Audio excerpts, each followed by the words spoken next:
정선 벽탄에서 영월마차로 전학을 왔어요. 버스는 하루에 2번뿐. 버스 종점에서 산길을 따라 30분쯤 걸어야 마을이 나왔어요. 동생이 다니던 분교가 폐교되었고 면단위 초등학교로 전학을 가야 했어요. 혼자 둘 수 없었던 부모님은 저를 동생의 보호자로 전학을 시켰어요.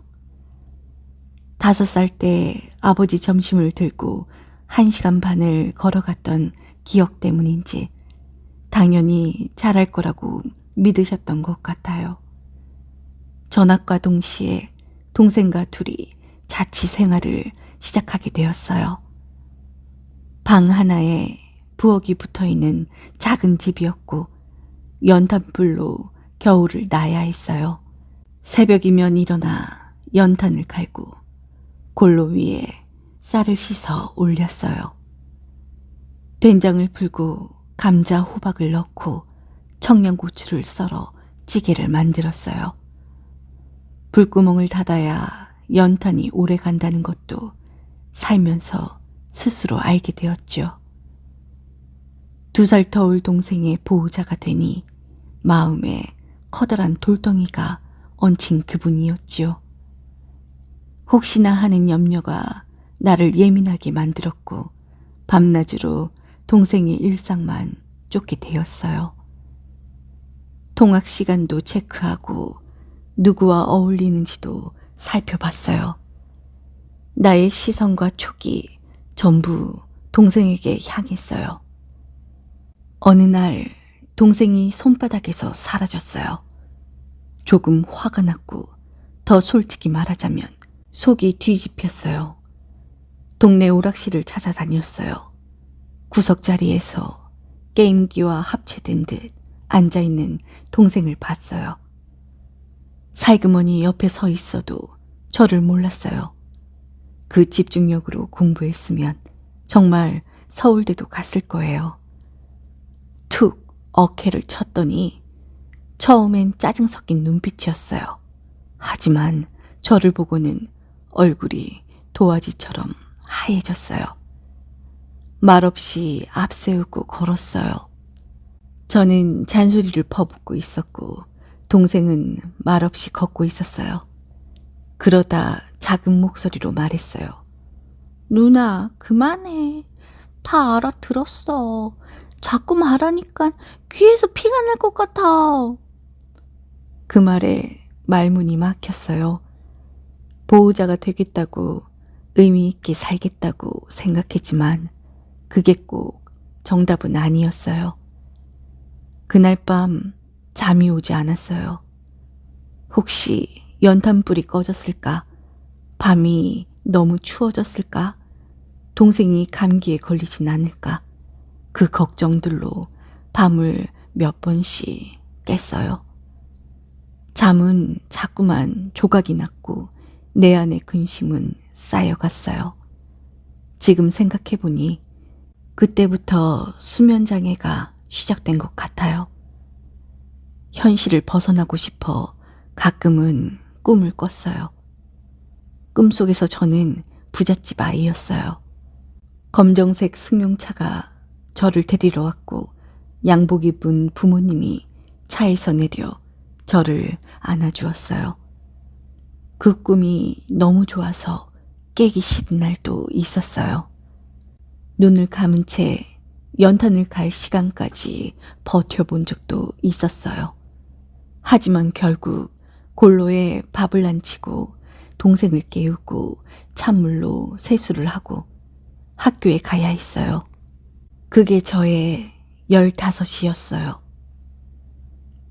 자취방은 겨울이면 더 추워졌어요. 몸을 한껏 웅크리고 불구멍 닫은 방에서 동생을 꼭 안고 잠을 청했어요. 연탄불이 은근히 꺼지는 날은 기척도 없이 방이 얼어붙었지요. 동생이 감기라도 걸리면 그날 하루는 제 마음이 전부 얼어붙었어요. 냉기가 올라올 때면 저는 혼자 어른 흉내를 냈어요. 따뜻한 물에 수건을 적셔 동생 목에 얹어주고 주물러주며 속으로 기도했어요. 괜찮아져야 해. 내가 지켜야 하니까. 우리 둘뿐이니까. 학교에서는 말이 없어졌어요. 다들 시골에서 온 애라고 불렀고 가끔은 누가 연탄 냄새가 난다고 말하면 저도 모르게 제 옷깃을 맡았어요. 밥을 먹으면서도 반찬이 모자라면 제가 젓가락을 멈췄어요. 동생은 말없이 제 눈치를 받고 그 눈빛에 마음이 아렸어요. 동생은 아는 척 안 했지만 그 애도 저를 걱정했어요. 늦게 들어오면 현관 앞에 나와 있었고 밥솥 뚜껑을 열어두며 저를 기다렸어요. 우리 둘 다 어린아이였는데 세상 앞에서는 어른인 척하고 있었어요. 명절이 다가오면 그 집은 더 조용했어요. 서울 사는 친척들은 편지 한 통도 없었고 전화기 너머로 들려오는 도시 사람들 목소리가 왠지 더 낯설게 느껴졌어요. 그래도 저는 방을 치우고 깨끗한 이불을 펴고 동생과 따뜻한 설날 아침을 만들고 싶었어요. 작은 양은 냄비에 떡국을 끓이고 계란지단을 얹으며 새해 복 많이 받아. 그 말을 꺼냈을 땐 제 자신에게도 선물을 준 기분이었어요. 그해 봄, 동생이 감기로 일주일 결석했어요. 학교에서 무슨 말이 오갔는지 선생님이 가정방문을 오셨어요. 허름한 집, 누추한 연탄방, 그날따라 연탄이 꺼져서 방은 차가웠고 선생님이 말없이 둘러보셨어요. 돌아가시기 전 선생님이 제 손을 잡고 말했어요. 너 참 대단하다. 고맙다. 정말 잘하고 있어. 그 말 한마디에 그날 밤 저는 처음으로 소리 없이 울었어요. 그동안 울면 안 된다고 꾹꾹 눌러놓았던 감정이 연탄재처럼 쏟아져 나왔어요. 언젠가 내가 어른이 되면 누구보다 단단한 사람이 되어야지. 누구도 못 울게, 나처럼 만들지 않게 누군가를 지켜줄 수 있는 사람 말이에요. 15이었지만 가끔은 15인 줄 몰랐어요. 너무 오래 어른 같은 얼굴로 거울을 보며 한숨을 쉬곤 했어요. 사춘기라는 말은 멀고도 낯선 단어였어요. 일기장엔 한 줄도 안 썼고 속상한 일도 적을 새가 없었어요.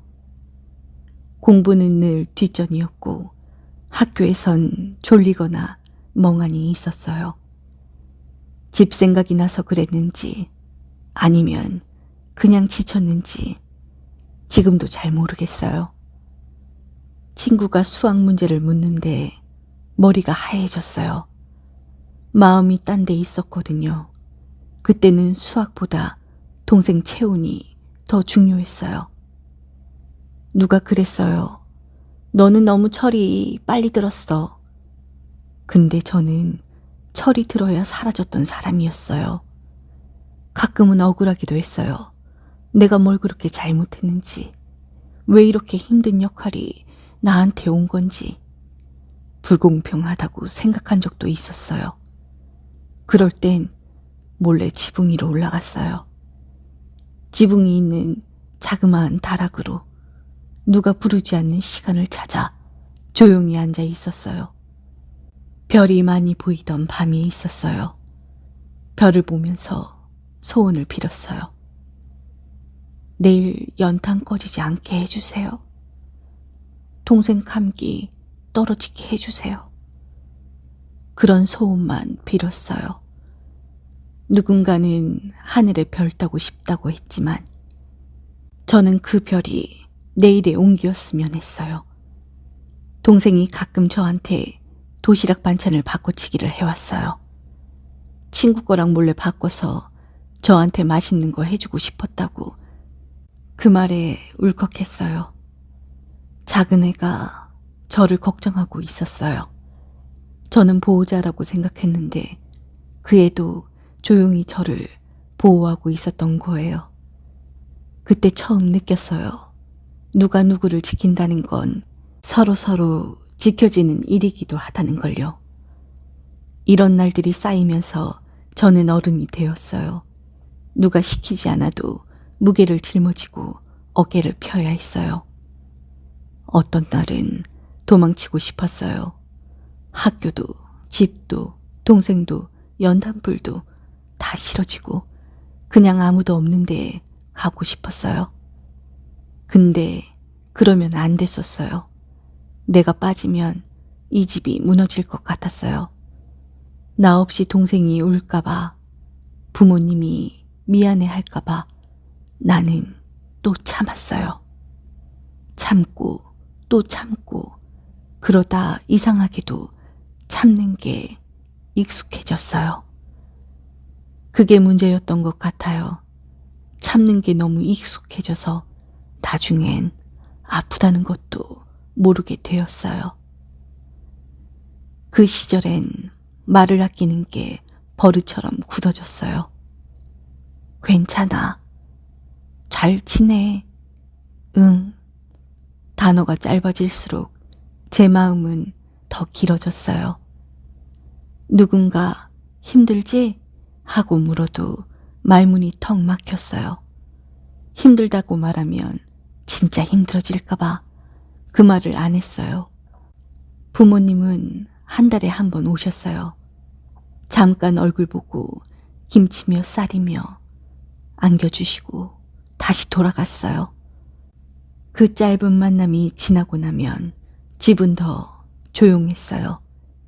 그 작은 냉장고 소리마저 크게 들렸고 가끔은 김치통이 울리는 소리가 제 소구름처럼 들렸어요.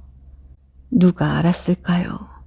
15살 자취방 한 구석에서 불 꺼진 부엌에 쪼그려 앉아 김치통을 열다 울음을 삼키던 아이가 있었다는 걸. 시험 시간이 다가오면 밤새워 공부하는 친구들이 부러웠어요. 전 연탄을 먼저 갈고 밥을 해두고 동생 재우고 나서야 책상에 앉을 수 있었어요. 책을 펼치면 눈이 자꾸 감겼어요. 한 줄을 읽는데 몇 번이나 다시 돌아가야 했어요. 그래도 성적이 떨어지면 속상했어요. 나는 왜 이렇게 하나씩만 할 수 없는지, 왜 모두 다 짊어지고 가야 하는지 답답했어요. 학교에서 급식 먹을 때 제일 먹고 싶었던 건 뜨끈한 미역국이었어요. 그날따라 미역국이 유난히 짜서 혼자 웃었던 기억이 나요. 누나, 이거 진짜 맛없어. 동생이 투덜거리며 말했어요. 근데 그 말 들으니 괜히 기분이 나아졌어요. 우리가 평범하다는 척이라도 할 수 있는 순간 같았어요. 체육 시간엔 운동장에 앉아 하늘을 봤어요. 구름이 빨리 흐르면 왜인지 눈물이 났어요. 나는 왜 이렇게 빨리 흘러가지 못하고 여기에 갇혀 있는 걸까? 누구보다 빨리 철들었지만 그게 꼭 좋은 건 아니었어요. 말하지 못하는 게 늘어났고 속으로만 아픈 날이 많아졌어요. 가끔은 어느 누구 하나 제 등을 토닥여줬으면 했어요. 너 잘하고 있어. 그 한마디가 듣고 싶었어요. 지금도 잘하고 있어. 너는 정말 대견해. 내가 너니까 이만큼 버틴 거야.